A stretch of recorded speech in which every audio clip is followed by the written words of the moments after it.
ఏమండో బాగున్నారా? మొన్న శ్రీశైలం వెళ్ళినప్పుడు అక్కడ దేవుడికి వాడిన పువ్వులతోటి అగరబత్తీలు ధూప్ స్టిక్స్ తయారు చేసి అమ్ముతున్నారు కదండి గుళ్ళ దగ్గర, దేవాలయాల దగ్గర. అక్కడి నుంచి తీసుకొచ్చానండి. అంటే నాగమల్లి పూలతో చేశారంట, మంచి వాసన వస్తుంది కదా అని తీసుకొచ్చాను. లోపల ఎలా ఉన్నాయి తెలుసండి ధూప్ స్టిక్స్? ఇదిగోనండి, దీని లోపల బాక్స్ ఇలా ఉందన్నమాట.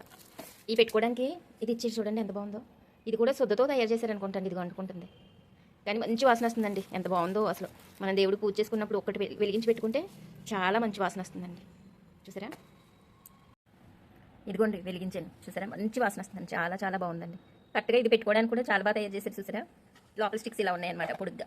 ఇదిగోండి, ఎప్పుడన్నా గుళ్ళకి వెళ్ళినప్పుడు తెచ్చుకున్నాం అనుకోండి, దేవుడికి అదే అర్చన చేసిన పువ్వులతో చేసినవి మనకి ఇంట్లో ఒక మంచి పాజిటివ్ వైబ్రేషన్ వస్తుంది కదా, తెచ్చుకోండి.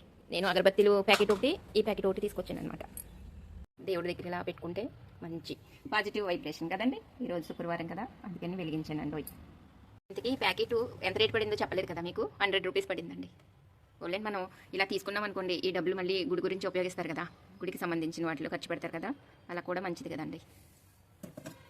ఈరోజు పువ్వులు చాలా తక్కువగా ఉన్నాయండి, అందుకని మరి శుక్రవారం అంటే దేవుళ్ళు కలకల్లాడుతూ ఉండాలి కదా, పువ్వులు తక్కువ ఉన్నాయని చెప్పి ఎడేనియం పువ్వులు ఉంటే కోసుకొచ్చానండి. అంటే మరి పువ్వులు పెడతారో లేదో నాకు తెలియదు, కానీ సృష్టిలో పూసిన ప్రతి పువ్వు కూడా దేవుడి చెంతకి చేరిందంటే ఈ పువ్వులకి అంతకంటే అదృష్టం ఏముంటో చెప్పండి. అవును కదా?